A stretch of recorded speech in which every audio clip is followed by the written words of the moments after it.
Welcome to this comprehensive explainer.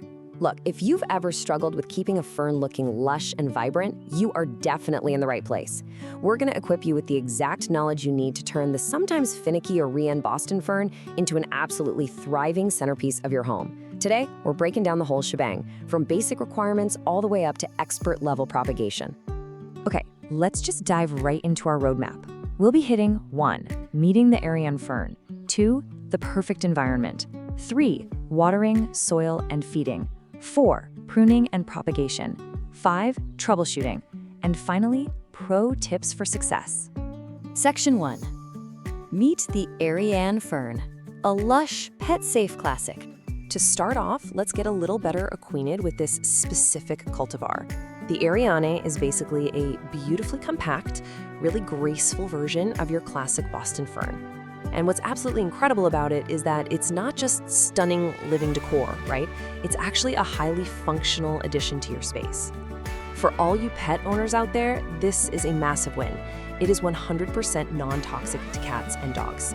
It's also an outstanding air purifier. Plus, it's a super fast grower with a lifespan that can easily top 10 years with proper care. So if you stick it in a naturally humid spot, say a bathroom or a kitchen, it is going to reward you with those gorgeous arching fronds year after year. Section 2. The perfect environment, mimicking the forest floor. So the absolute secret to your success here is setting up a foundation that replicates the fern's native tropical habitat. Think about the forest floor for a second. Dappled sunlight filtering through a canopy of tall trees.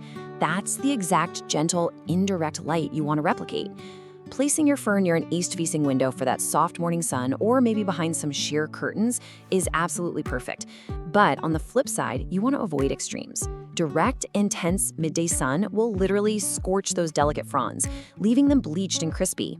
And conversely, if you just shove it in a dark corner, you're going to see sparse, weak, and leggy growth as the poor thing just stretches for the light. Now, if you take nothing else away from today, remember this number. 50%. That is the absolute minimum humidity threshold you must maintain to keep an Ariane fern happy. In a perfect world, they actually prefer it somewhere between 50 and 80%. Because they crave that moisture in the air, utilizing a few specific methods is going to be essential to preventing those dreaded brown, crispy edges. Running a humidifier nearby is definitely your best bet. But creating a pebble tray, where your pot sits on a layer of pebbles just above the water line, that works wonders too, as the water evaporates up into the foliage. You can also group multiple plants together to trap transpiration, or just rely on the natural humidity of your bathrooms. And a quick note on misting. While it feels great and the plant likes it, it's really just a temporary supplementary boost, not a complete long-term solution. Section 3. Watering, soil, and feeding. The daily routine. Now that your environmental foundation is solid, let's talk routine maintenance. This is all about finding the perfect moisture and nutrient balance. The golden rule: you want to water thoroughly whenever the top inch of soil feels slightly dry to the touch. But you've really got to watch out for warning signs on both extremes. See, Boston ferns absolutely hate drying out completely, but they're also super prone to root rot if you leave them sitting in a soggy swamp. So if your fern is wilted but the soil is wet, or if you catch a musty, damp smell, you are overwatering. Act away from the watering can. On the other hand, if those fronds are turning kind of a grayish color, getting crispy, and the soil is literally shrinking and pulling away from the sides of the pot, you're underwatering. It's a bit of a dance to find that consistent, moist sweet spot. If you're the type to mix your own soil, this recipe is a total game changer. Boston ferns need a slightly acidic pH, usually between 6.0 and 6.5. Doing 2 parts peat moss, or cocoa coir, provides that acidity, along with some excellent moisture retention. Then add 1 part all-purpose potting soil for nutrients and 1 part perlite. That perlite is crucial because it ensures the mix stays really well aerated and drains freely, which prevents the root rot we were just talking about. Ultimately, you want the soil to feel nice and light and spongy, never heavy or dense. All right, let's talk feeding. During the active growing season in spring and summer, giving them regular nutrients really supports those lush green fronds. But here is a critical, absolute must-follow rule.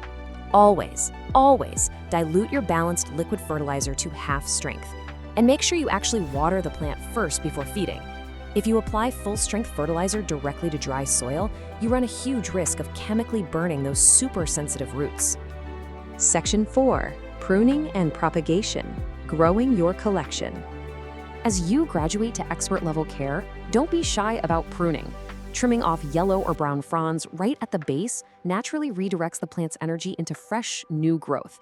And once you have that massive, healthy plant, well, it's time to multiply it. When it's time to repot, usually every year or two, propagation by division is literally the easiest way to multiply your collection for free. You just take the whole thing out of the pot in the spring, gently pull that root mass apart into 2 or more sections, making sure each new section has healthy roots and a few good fronds, and then just pop them up in that custom soil mix we went over. Or actually, here's another really cool method, propagation by runners, also known as stolons. You've probably noticed these long, kind of fuzzy vines trailing off the sides of your fern. Instead of just snipping them off, you can take the little leafy tuft at the end and pin it down into a small neighboring pot filled with moist soil. Leave it attached to the mother plant for a few weeks while it grows its very own root system. Once it's established, you just cut the cord and boom, you have a completely new self-sustaining plant. Section 5. Troubleshooting. Pests and problems. Okay, let's be real, even the experts run into trouble. Boston ferns can be notoriously dramatic when they get stressed out. So let's decode what they're trying to tell you. This question right here, probably the single most common panic-inducing moment for new fern owners. Why are the leaves getting crispy and dropping everywhere? First off, take a deep breath. Do not panic. A stressed fern will shed its leaflets because of dry air or maybe a sudden temperature shift from a cold draft. Think of this shedding as a communication tool, definitely not a death sentence. It's simply the plant's way of telling you to check your humidity levels and make sure that soil hasn't completely dried out. Now for the slightly less fun part. That beautiful, dense foliage is basically a 5-star resort for common pests. If the air in your home gets too dry, watch out for the super fine webbing of spider mites. Seeing what looks like tiny bits of white cotton shoved down in the crown? Unfortunately, that's mealybugs. Hard brown bumps on the stems? Scale insects. And if you brush past the plant and a cloud of tiny moth-like bugs flies up in your face, you've got whiteflies. Also, keep an eye out for fungus gnats buzzing around the moist soil. You really need to inspect your plant regularly. If you spot any of these invaders, immediately isolate the fern away from your other plants and treat it thoroughly with insecticidal soap or neem oil. Section 6. Pro tips for success.